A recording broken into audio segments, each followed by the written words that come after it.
Yo, how you doing, everyone? Eric Uswa here with the Summons from Gallifrey podcast.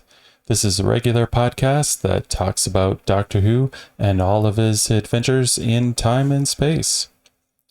In this episode, we're going to be covering the first story of the Fourth Doctor, played by Tom Baker, and that is Robot. So like I was saying, this is the first story of season 12. It was directed by Christopher Barry, written by Terrence Dix, script editor of Robert Holmes, produced by Barry Letts, and last but not least, music by Dudley Simpson. It was first broadcast in December 28th, 1974. We have a new tunnel intro for this 12th season.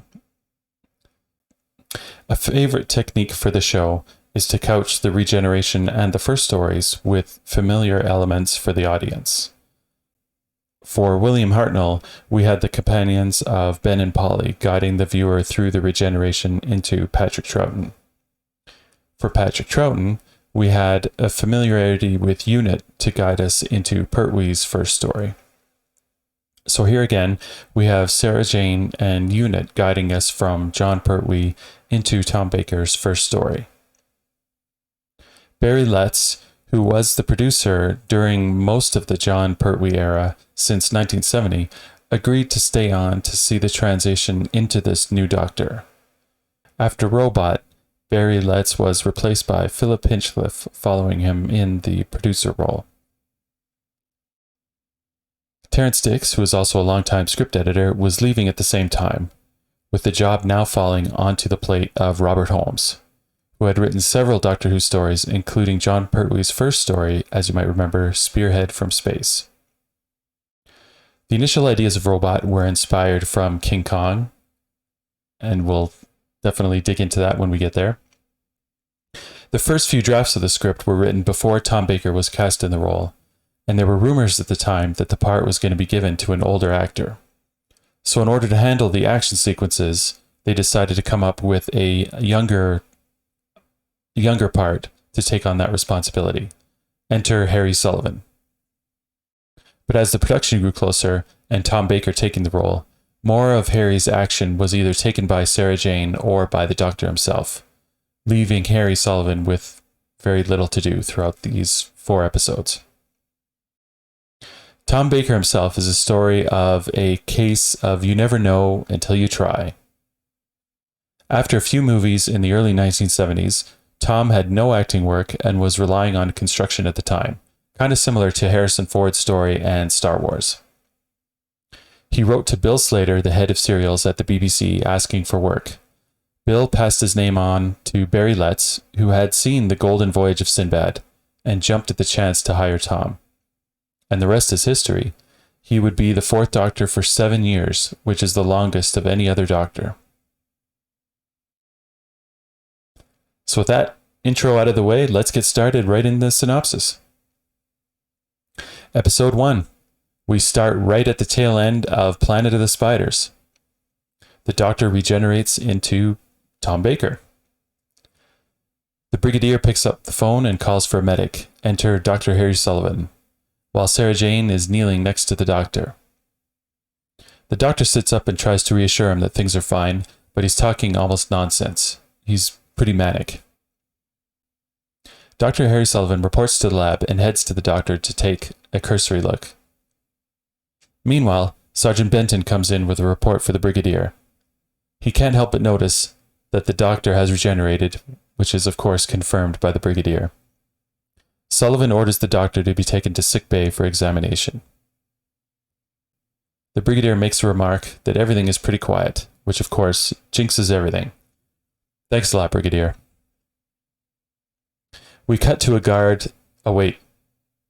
We cut to some ominous music and a guard standing outside of a gate.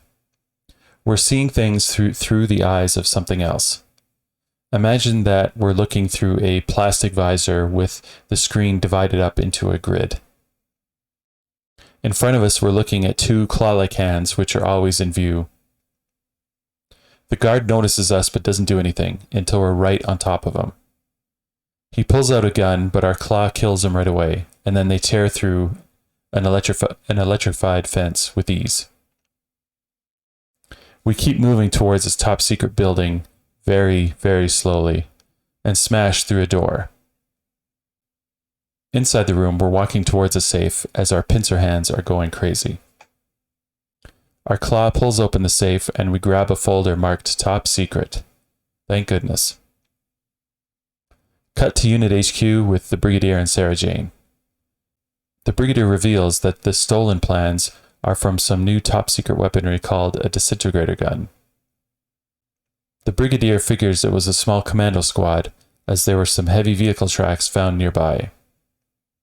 He misses having the doctor around to tell these things to.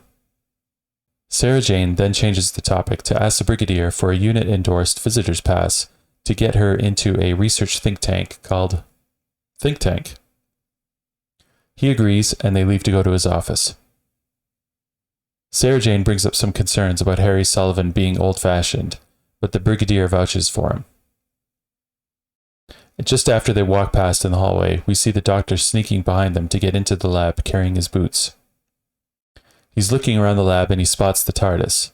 He then gives this gigantically huge smile. It's pretty amazing. He tries the doors to the TARDIS and they're locked. He checks his pockets for the key, and then, as a callback to John Pertwee in Spirit from Space, he checks his boots, and sure enough, the key is in one of them, same as it was with John Pertwee. Just as he's about to go inside, Sullivan appears behind him with a "There you are." He's urging the doctor to return to sickbay, but the doctor begins to protest, saying that he feels just fine. Sullivan keeps arguing that he hasn't given the doctor clearance to leave yet, as he's not fit. But the doctor recoils at those words and tries to prove Harry wrong. He judo chops a brick that was sitting on a desk for some reason, and then starts running in place for a few moments. He grabs the end of Sullivan's stethoscope and puts it over both of his hearts, one at a time, while Harry is rushing to take a listen. The doctor explains that they must be patient. A new body is like a new house. It takes some time to settle in. The doctor walks over to a nearby mirror and notices his reflection for the first time. He's not overly impressed, but he likes the new nose. He then turns around to face Sullivan and starts to mention that he's a busy man with things to do and places to go. He shakes Harry's hand and tries to walk out the door, but Harry quickly gets in front of him and blocks his way. He's still not convinced that the doctor is ready to be released and needs more time in the sickbay. The doctor desperately searches for another way to prove his readiness and spots a long rope or tubing. As Harry is warning the doctor about heart complications, the doctor moves close to Harry and starts jumping rope, getting Harry to join in. They actually make a good go of it. I wonder how many takes it took to do this one sequence. But there's no edits, it's just one continuous shot of the two of them doing jump rope. We then dissolve to the Brigadier and Sarah Jane coming into the lab at some later time. Could be 5 or 10 minutes. They don't see anyone in the room, but they find Harry upside down in a nearby locker. The TARDIS starts to dematerialize when Sarah Jane runs over and starts banging on the door. The TARDIS stops and the doctor opens the door, saying that he must leave and he really hates goodbyes. He tries to leave again, but Sarah Jane tells him that he can't go. He's needed by the Brigadier. This seems to hold the doctor's interest, so the Brigadier then remembers the theft of the disintegrator gun, while Sarah Jane reminds the doctor that he's still UNIT's scientific advisor. The doctor's memory starts coming back to him as he shakes the Brigadier's hand, recounting the Brigadier's full name, and he likewise does the same thing to a smiling Sarah Jane Smith. And our adventure begins! We cut back to that multi-screen view we saw earlier of whatever creature we're inside. This time it looks like we're in broad daylight as we approach another electrified fence. Same deal. We see a claw thing just inside our view cutting right through it. This time there's a guard inside the room that we are trying to get into. The dude is reading the paper when the double door starts bulging as if something was pushing from the outside. He runs over and puts on this laughably small piece of wood to hold the door. It's not even a 2x4. This thing is tiny. The door bulges again and bursts open. The guard picks up the phone and tries to call someone, but he's knocked down with one claw while the other claw destroys the phone. We then see the claws looking for a specific container on a nearby shelf. Back at Unit HQ, the Brigadier comes back into the lab looking for the Doctor to tell him about the latest robbery. Harry tells the Brigadier that the Doctor's in the TARDIS. At which point the door opens, and the Doctor comes out in a Viking uniform with sword and shield. The Brigadier's face tells him it's the wrong outfit, so he tries again. The Doctor comes back out wearing a circus clown costume. The Brigadier shakes his head. The Doctor then emerges from the TARDIS wearing the familiar 100-foot-long scarf around his neck, with a long coat and felt hat. Before the Brigadier can say anything, the Doctor starts walking out the door of the lab, urging the Brigadier to tell him everything about the theft along the way. Cut to Sullivan looking at the broken-up chain-link fence, with the Brigadier looking on in dismay. The Doctor carefully holds up a crushed dandelion in his hand. He shows it to Harry and the Brigadier, who just rolls his eyes. Harry assumes that it was stepped on. The Doctor nods and says that he calculates based on the resistance to pressure of vegetable fiber. It was stepped on something that weighed 1/4 ton. They go inside the room, and the Brigadier presents the Doctor with the list of what was taken, making a note that a lot of other valuable things were left untouched. The Doctor reads the list, making a comment that it's just the right amount of materials to create control circuitry for a disintegrator gun. The mention of which makes the eyes of the Brigadier pop out of his head. Cut to Sarah Jane pulling up to the think tank compound. She greets the director and the assistant and makes the classic mistake of assuming the male is the director. Once the director corrects Sarah Jane, she kind of gives an embarrassed smile. Cut back to the Doctor, the Brigadier, and Harry Sullivan. The Doctor's not yet sure who is behind the robberies, but now that the plans for the disintegrator gun have been stolen, along with control circuitry, he points out to the Brigadier that the obvious target for the next robbery is the focus generator. The Brigadier gets on the radio, and we hear his familiar call sign, Greyhound Leader to Trap 1. Benton picks it up, and the Brigadier orders Benton to get to Emmett's Electronics, which is a small factory in Essex. He wants every available man there along with air cover. The Brigadier mentions that by the time he gets there, he wants the place locked up tighter than Fort Knox, which only works if you understand what and where Fort Knox is. Anyways, back to Sarah Jane. The director and her assistant are giving Sarah Jane a standard tour of the complex, explaining that once they figure out something via research, it's handed over to someone else with usually a lot more money. Sarah Jane casually drops in a mention of the disintegrator gun.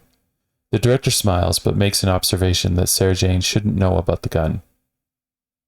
Sarah Jane gives her an oops type of apology, then before the others can do anything, she marches her way through a nearby door. She arrives in an empty room, noticing the name J.P. Kettlewell on the door, and that this lab space was being used for robotics. Sarah Jane remembers that there was an incident at the Research Institute a few months ago when Kettlewell was asked to leave. The director successfully manages to get Sarah Jane out of the room and to continue the tour, but on their way out, Sarah Jane slips a little bit on something on the floor. She can't quite see it. Back in Emmett's Electronics, we have pretty much every soldier in unit forming a perimeter and guarding the factory. There's jeeps with anti-tank guns and mortar groups set up. There's troops just running around throughout the whole perimeter of this factory complex. The Brigadier, Sullivan, and the Doctor pull up just in time to hear a helicopter above circle around to patrol the area. Benton reports that all of the focusing generators have been moved to a bunker within their perimeter and locked inside a casket. The Brigadier calls the site impregnable, which the Doctor refuses to believe as the word rhymes with unsinkable.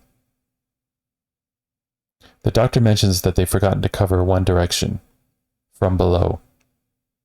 As if on cue, we cut to the inside of the bunker containing the casket of the focusing generators. and our familiar ominous music comes back on. There's a rumble, and then a large drill comes up through the floor. A nearby unit soldier hears something and opens the bunker to investigate, quickly opening fire. At the sound of the gunfire, the brigadier, the doctor, and Sullivan come running. The soldier is dead. Picture a massive hole in the middle of the floor, and the focusing generators are gone. The doctor takes his abnormally long scarf and uses it to measure the depth of the hole. It's deep. Meanwhile, Sarah Jane has tracked down Professor Kettlewell, who's been researching alternative energy sources. He admits that he cut ties with the think tank.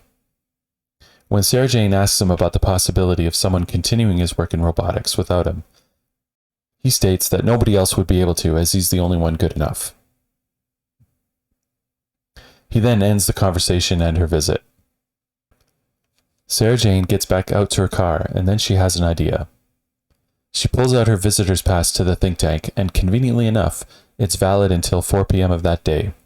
So she zooms off back towards the think tank. Meanwhile, Benting is pointing out the other end of the tunnel to the brigadier and the doctor.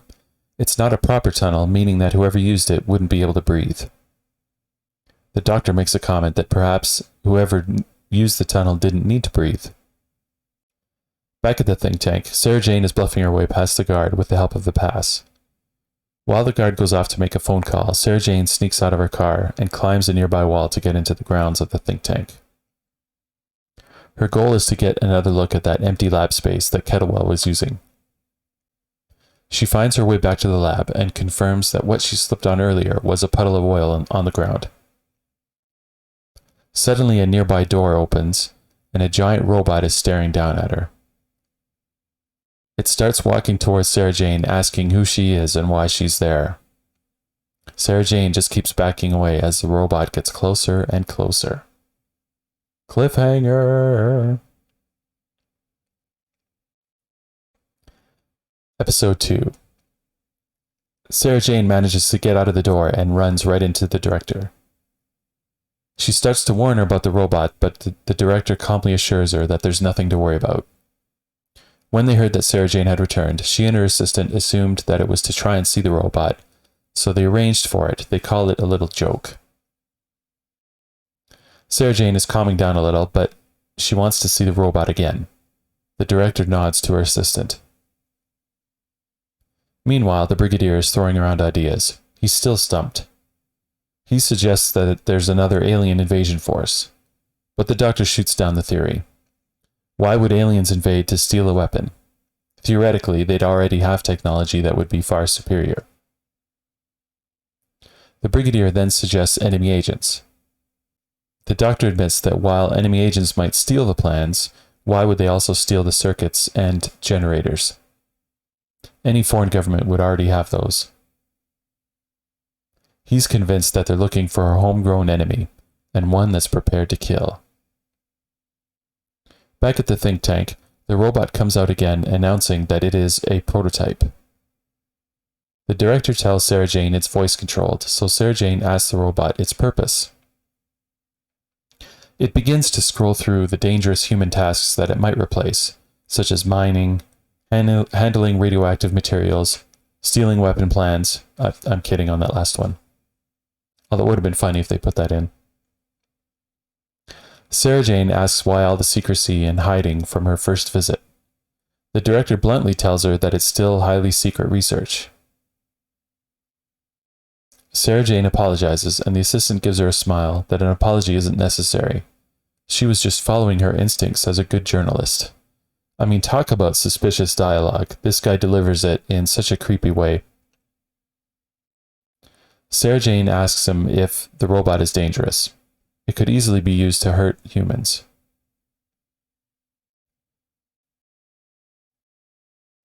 With a nod between them, the assistant shuts the door, and the director declares to the robot that Sarah Jane is a spy and must be destroyed. The robot takes a few steps towards Sarah Jane and then freezes. It announces that it cannot violate its prime directive. The director stops the robot. The assistant explains that the prime directive is built into the robot's very being, that it won't harm humans. Sarah Jane gets upset at the director as she feels it was a cruel thing to do to the robot. She walks over to the robot and asks if it's okay. The robot tells her it is fine and doesn't feel any emotion, so there's no need to feel sorrow. After Sarah Jane leaves, the assistant tells her that it was a dangerous thing to do. What if the inhibitor on the robot glitched and it had killed Sarah? From the director's smile, it was pretty much a Rimmer response here. A plan with no drawbacks.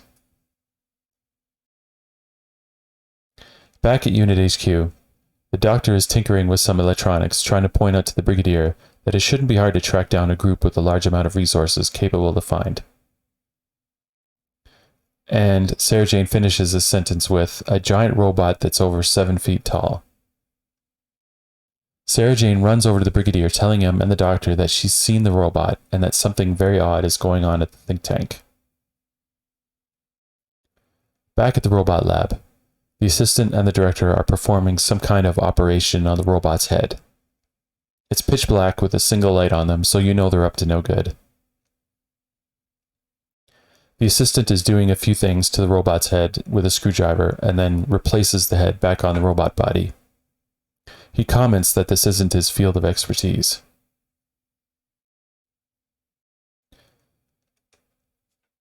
They activate the robot, then the director starts up a projector. She's showing the robot a photo of some diplomat and tells the robot that this person is an enemy of the human race and must be destroyed. Cut back to Unit HQ. The Brigadier agrees about Sarah Jane's suspicions of the think tank, but he needs more proof before he can do anything. Sullivan comes up with a plan to send in an inside man to keep an eye on them, then suddenly finds out that he's the best qualified as a medical doctor. The doctor wants to visit Kettlewell. At Kettlewell's place, he acts incredibly unhelpful and argumentative to Sarah Jane and the Brigadier, until the doctor points out a flaw in some of his math calculations. He gains some respect for the doctor, enough so to finally talk about the robot. It was his last project at the think tank, and he had ordered it dismantled before he left. He couldn't bear to be there for it, as he felt it was like killing his own son. Sarah Jane asks if it was possible to override the Prime Directive, and Kettlewell admits that while it's possible, it would likely drive the robot mad. Cut to the diplomat's house. You can hear a lot of alarms in the background, and this diplomat dude runs into his office and locks the door. He opens a door on the wall to a safe, and he sees that it's still intact. Just as he picks up his phone, the wall nearest to him starts glowing red and melts away, thanks to the robot and the disintegrator gun. The robot comes into the room, declaring this dude an enemy of the human race, and kills him easily with his claw hand. The robot turns and uses the disintegrator gun on the safe, and takes the folder inside it. Back at Unit HQ, the Brigadier mentions the theft and acknowledges that the disintegrator gun was used. The dude was some kind of cabinet minister working in security. The Brigadier mentions that a background check on the think tank people didn't turn up anything other than most of them belonging to a Scientific Reform Society, the SRS. Basically a crank group that wants to reform the world based on rational and scientific ideas. The Brigadier calls them harmless, but he's noticed a recent surge in scientists joining the group. Sarah Jane decides to look into this SRS group the next day, while the doctor decides it's time for a visit to the think tank with the Brigadier. Later that night, Kettlewell is working in his house when he hears knocking. He opens a big door to see that it's the robot. It tells him that he's been given orders that violate his Prime Directive, and it needs help. The next day at the SRS office, Sarah Jane is talking with a recruitment officer, who confirms that the elite should be in charge as they're much smarter than the average person, while the average person should be kept away from harmful ideas or influences. They talk for a bit, and he admits that she shouldn't be wearing what she's wearing. Under their rule, she'd be told what to wear. She resists the temptation to argue back, and notices that there's a meeting that evening. But the dude gets pretty upset. He tells Sarah Jane that it's a private meeting for members only, and she doesn't measure up to their high standards. Meanwhile, the Doctor and Brigadier are on a tour of the grounds with the director, until the Doctor just lets himself into Professor Kettlewell's old lab looking for the robot. The director is running after him and informs them that they've sent the robot away for dismantling. She partially blames the previous visit of Sarah Jane, mentioning that the robot started to become unstable. The Doctor and the Brigadier leave the think tank not believing a word of it, but the director tells her assistant that she doesn't believe that they believed it either. The assistant informs her that due to an ancient bylaw from the Ministry of Health, there is a need for a complete medical checkup on all staff. And guess who's arrived to do this checkup? Harry Sullivan, posing as a director from the ministry. Back at Unit HQ, the Doctor and Brigadier are going through more theories. The Doctor is well aware that the director doesn't believe that the Doctor believed her story.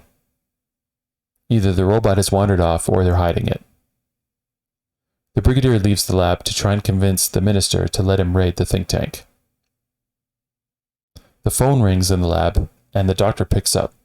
It's Professor Kettlewell. He tells the Doctor that the robot is with him and he needs the Doctor's help. It's not well at all. The Doctor types a note for everyone, with the goofiest of musical cues, by the way, and he heads out. Meanwhile, on the other end, Kettlewell hangs up the phone. There's a knock on his door, and as he opens it, the director and her assistant come barging into Kettlewell's place. The Doctor books it, driving Bessie as fast as he can over to the professor's house. Sarah Jane and Benton come into the Unit HQ lab. Benton reveals that he's been promoted to warrant officer within Unit. Sarah Jane barely gets a congratulations out of her mouth before noticing the typewritten note from the Doctor. He's mentioned that he's gone to Kettlewell's, who has the robot, and is leaving the note in case it's a trap. Sarah Jane and Benton run off to follow the Doctor. Meanwhile, the Doctor enters an empty Kettlewell house. He looks around a bit, calling the professor's name, but nobody responds. He turns on a light, and the robot suddenly appears, asking the Doctor to confirm his identity. The Doctor reveals that he is the Doctor. The robot has declared the Doctor an enemy to the human race and starts to move towards the Doctor. There's a bit of dodging around Kettlewell's house as the robot stomps around pretty clumsily, trying to hit the Doctor with its claw. The Doctor tries to confuse the robot by mentioning the Prime Directive, but it doesn't really work. The Doctor manages to put his hat over the face of the robot, which temporarily causes it to freeze. And as the Doctor takes a step towards it to check it out again, the robot suddenly knocks him down with its claw arm. Down on the ground, the robot stomps towards the Doctor. Cliffhanger! Episode 3. Sarah Jane pulls up to Kettlewell's ahead of Benton. She runs into the house just before the robot can kill the Doctor, and she screams at it, begging the robot to stop. She tells the robot that the Doctor is a friend of humanity, not the enemy. The robot recognizes Sarah Jane as the one who felt sorrow for it. The robot starts to thrash a little bit, feeling pain and being confused. Just then, Benton and his men arrive. They yell at Sarah Jane to duck down, and they open fire on the robot with machine guns. The robot is immune to their bullets, and he starts stomping out of the house. Benton runs back in to check on the Doctor and Sarah Jane.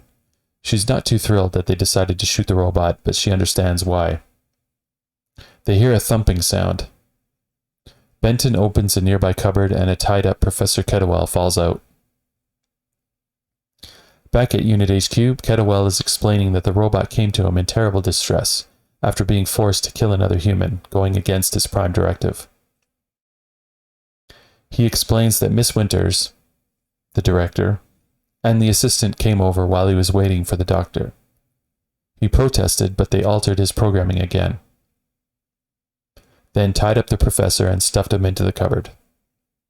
The professor mentions to Benton that the robot is made of a special bioorganic metal that allows the robot to grow. More on that later. Kettlewell then notices the SRS card that Sarah Jane had brought in earlier.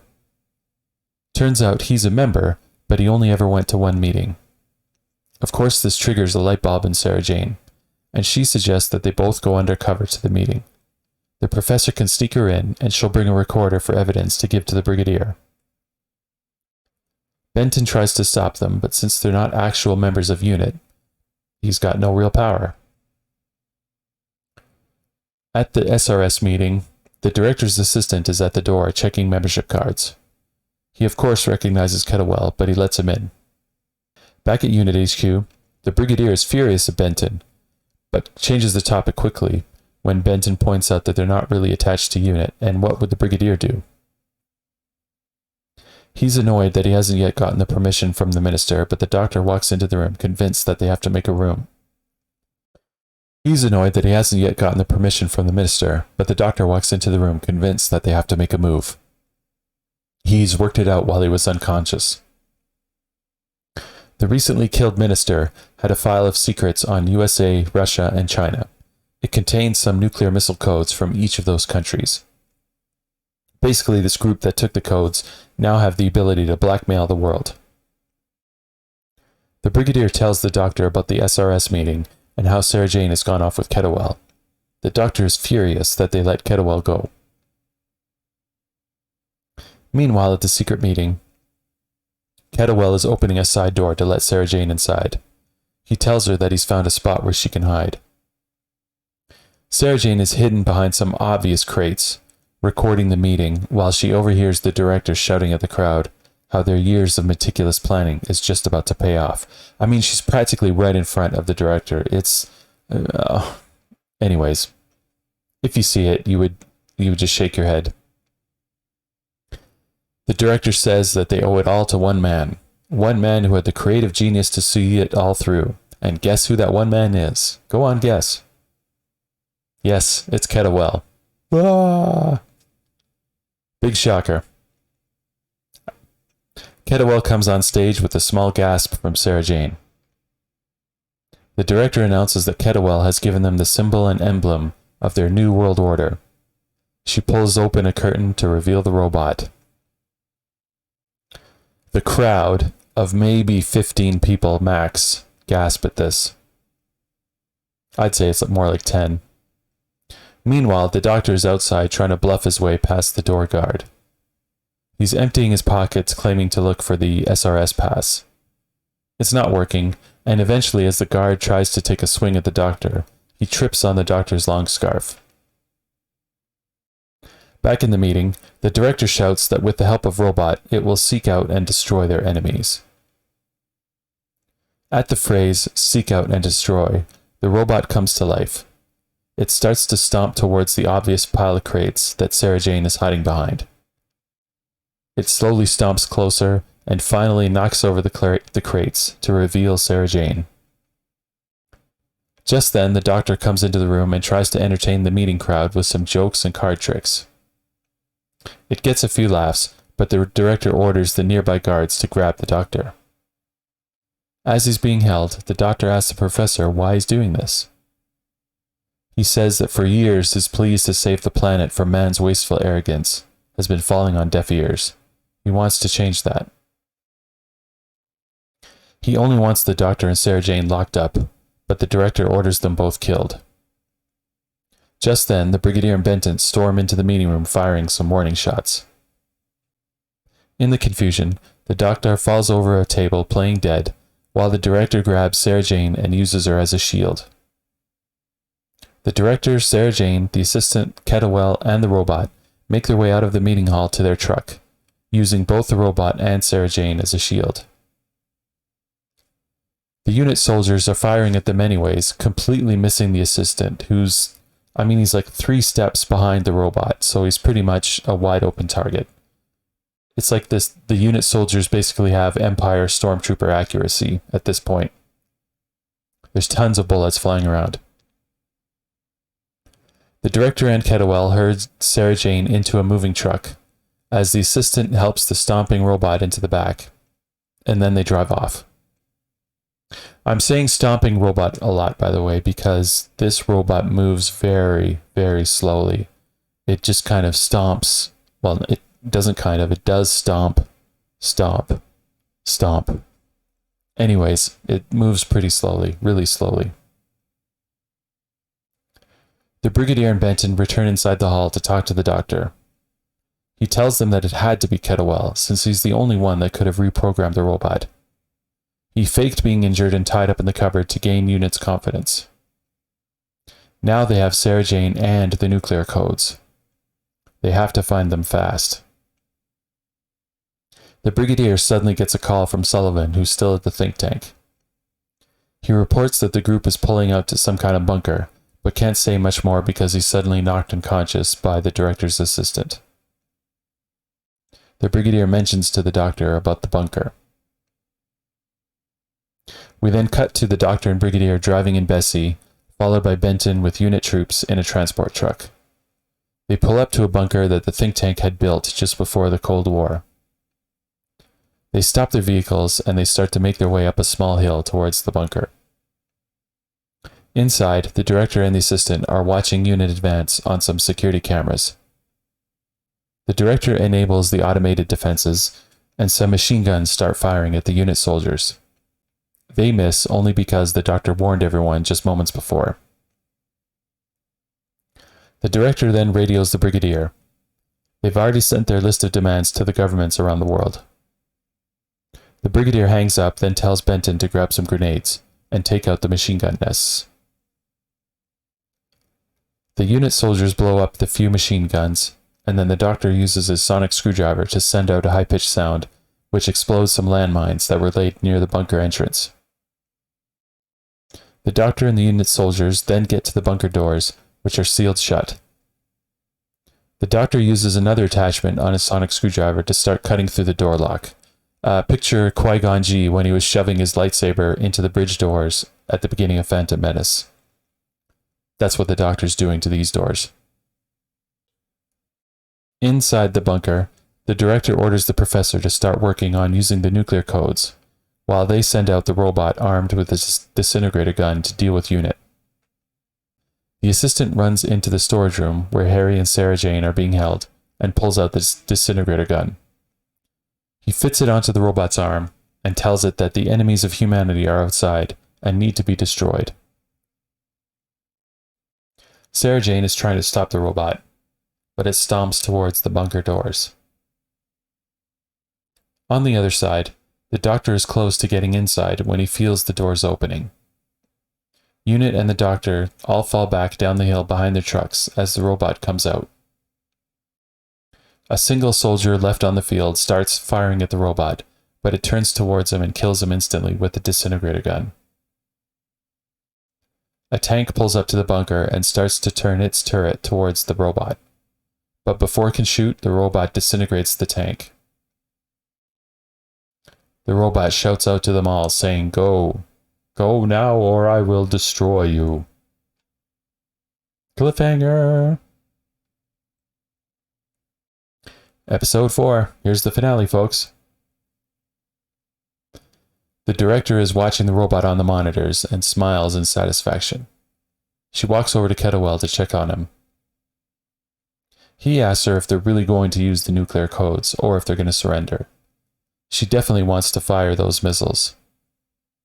She orders the professor to start the countdown, which triggers a giant 300 number behind the professor to start counting down on a monitor. Outside, the doctor and Brigadier know that they can't just sit there. The doctor tells the Brigadier to try and draw the robot away while he sneaks behind it to try and finish opening the doors. Inside, the director has the brilliant idea to leave the control room to check on the food stores to see how long they'll last once the missiles start firing. I mean, a good time to check is just as you fire the nuclear missiles, right? Ridiculous. They walk past the room with Harry and Sarah Jane.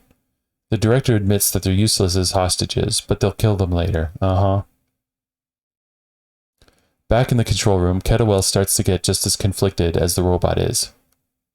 whether he wants to help this group or help save the world. Meanwhile, Sarah Jane has freed herself from her ropes and is helping Sullivan. Kettlewell lifts up a chair to destroy the computer, but the assistant rushes back into the room with a gun pointed at Kettlewell. Harry runs in right behind the assistant and knocks him out. The professor runs over to the computer and punches in a code to stop the timer at 60 seconds. He hits a switch which opens the main doors. The Doctor and Brigadier's men are coming up the hill towards the bunker when they see the doors open and Sarah Jane, Harry, and Kettlewell come out. Kettlewell and Sarah Jane both order the robot to stop killing people, but the robot declares that it must destroy the enemies of humanity. It's just about to fire at Sarah Jane when Kettlewell steps in front of the blast, and he's disintegrated instantly. The robot starts wailing in pain that he's killed his creator, and falls over. The Brigadier and his men, along with Sarah Jane, Harry, and the Doctor, rush back into the bunker. The director gets to the control room and sees on the monitors that Unit is coming. She punches in some more codes, which triggers the countdown clock to start clicking down again. The Brigadier orders her to stop, but she just laughs. The Doctor pushes her out of her chair and frantically starts punching in commands on the computer. The clock is now under 10 seconds and gets to 002 before stopping. Everyone sighs with relief. Sarah Jane slips away to look around the bunker when she stumbles right into the robot, which kidnaps her. Unit and the Doctor can't find Sarah Jane, so they start looking within a radius outside the bunker. The robot tells Sarah Jane that it will destroy the rest of humanity, but it will keep her safe inside the bunker. The robot senses that there's nobody left inside, so they leave their hiding place and make their way towards the command center. Back outside, the Doctor is worried about Sarah Jane, but also concerned about the robot. What will they do when they find it? Suddenly, Benton remembers that earlier conversation with Kettlewell, and he lets the Doctor know that Kettlewell mentioned that the robot was built with some living metal, and that there was a virus that he was working on which destroys all metal. The Doctor thinks it's brilliant, and he and Harry leave in Bessie to check out Kettlewell's apartment. Back inside the bunker, the robot and Sarah Jane are slowly making their way towards the command center when a unit soldier stumbles into them. Sarah Jane begs each of them to not shoot, and the robot lets the soldier run away. They get to the command center, and the robot punches in some new codes, which resets the countdown and starts it back at 300. When Sarah Jane asks the robot why it's doing this, it responds that since he killed his creator, he must fulfill the plans of his creator. Sarah Jane tries to argue that Kettlewell no longer wanted this, but the robot determines that mankind is unfit to survive. It will build a new race of machines just like him, which do not lie. The Doctor is frantically looking through the professor's notes in his house, while we see a bunch of test tubes bubbling all around him. The Brigadier radios them to let them know that the robot is still inside the bunker, with Sarah Jane, and there's no way to disrupt the power to the computers. The Doctor tells the Brigadier that they must get back to the major powers and warn them that the emergency is not over. They must operate all fail-safe measures. Back inside the bunker, the timer has reached 20 and it's counting down when suddenly it stops. A big fail-safe in giant letters comes onto the monitor. Sarah Jane is happy, but the robot is still wishing to kill humanity. Sarah Jane begs it to surrender, but the robot opens the doors for them to go back outside. Back in Kettlewell's house, Harry finds a small metal bar for the Doctor. He pulls out some of the solution from a nearby beaker and tests it on the metal bar. With a big smile, he tells Harry that they've done it. Back on the hill, the Brigadier and Benton are just outside watching the bunker when suddenly the doors open and the robot with Sarah Jane come outside. The Brigadier orders everyone to hold their fire. The robot tells Sarah Jane to stay there while it starts to slowly stomp towards the Brigadier and unit. The Brigadier looks behind him and spots the disintegrator gun. He picks it up, saying that for once he'll solve a problem without the doctor's help. He points the gun at the robot and fires. The robot starts to glow and then grow. It's basically as big as King Kong now. Remember what I said in the beginning about King Kong? Sarah Jane tries to run away, but she trips and falls, of course. The robot picks her up in its claw hand and stomps down the street, dropping Sarah Jane off on the roof of a church. It tells her to see what he will do to their enemies. It takes some steps towards the Brigadier and unit, who begin to open fire. They lob some grenades, and they unload a lot of machine guns. Basically, the robot is still immune. It's just now giant. Unit falls back as the robot crushes a few soldiers and kicks over a few houses like they were made of balsa wood, which they probably were. Lots of CSO here, with the giant robot interacting with unit. Remember what I said during the Planet of the Spiders and the use of CSO. The Doctor and Harry pull up in Bessie, with the Doctor carrying a bucket of the bubbling solution. Harry drives Bessie towards the robot while the Doctor is standing in the back seat holding up the bucket. They get close enough to the robot for the Doctor to throw the whole contents of the bucket onto the robot. It starts glowing as the virus appears all over the robot. Sarah Jane is yelling for some help, so the Brigadier orders Benton to go get her. As Harry and the Doctor return to the Brigadier, he asks if this stuff will work. The smiling Doctor points to the robot, who is shrinking down again to normal size while crying in pain. The robot gets smaller and smaller until finally it shrinks to nearly nothing, dissolving. Back at Unit HQ, a depressed Sarah Jane is sitting in the lab as the Doctor walks in the door. He offers her a jelly baby to try and cheer her up and tells her that he had to do it. She nods, and she knows that the Doctor had no other option.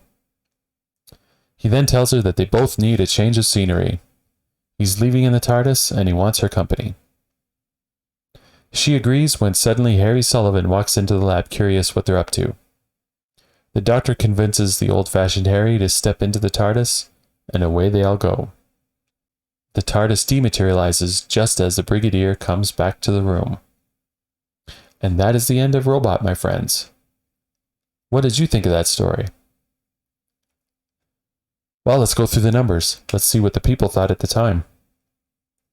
Episode 1 pulled in 10.8 million, unsurprisingly. Episode 2, 10.7 million. Episode 3, 10.1 million. And Episode 4, 9.0 million viewers. So let's keep in mind what I was saying during the review of Planet of the Spiders when I said that when that story was an end to the unit era. However, this story had plenty of unit involvement. It was like 3/4 unit. Now, I think it's fair to say that this was not the greatest of mysteries. I think the Doctor had an idea that it was a robot almost instantly, and just went along with the Brigadier and unit until they were closer to seeing it themselves. It's awfully hard to put yourself into a mindset sometimes of where we were when the story was made, back in 1974-75. It's a sort of laughable scenario today, but back in 1975 there was definitely a real mystique and curiosity around robotics. While the robot's voice is okay, I found that the design itself is kind of underwhelming. The way it clumsily stomps around makes it really hard to take it seriously, especially when the story takes off into King Kong territory during Episode 4. There's even a 3-second shot of Sarah Jane making a Fay Wray-like pose as the robot reaches down for her. I realize this is 1975 when it was made, but the robot costume does look like a children's Halloween costume.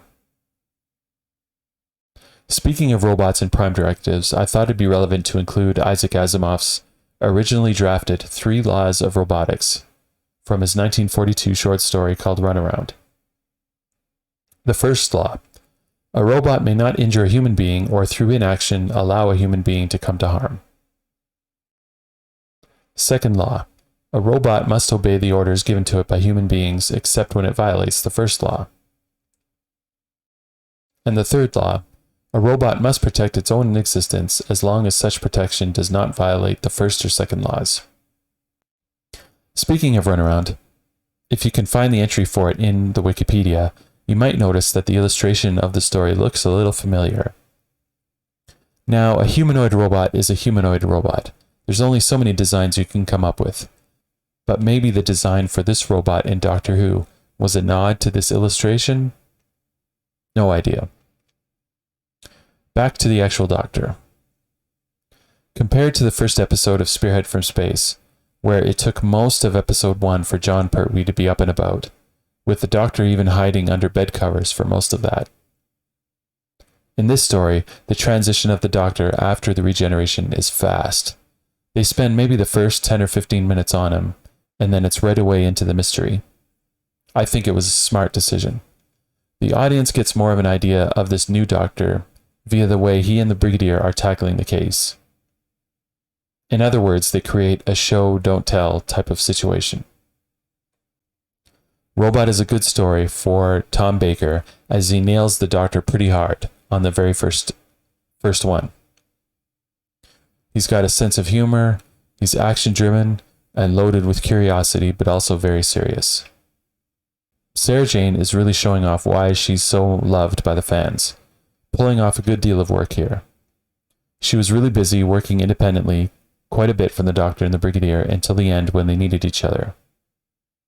Despite the crazy high viewing numbers, I'm giving this one 2.5 kettlewells out of 5. It's a sort of good opening story for the Doctor. It really showcases Tom Baker, but that's kind of about it. The CSO technology that I mentioned in our last episode during Planet of the Spiders is really a bit goofy in part 4. The robot design itself is passable, but the more you see it, the less threatening it is.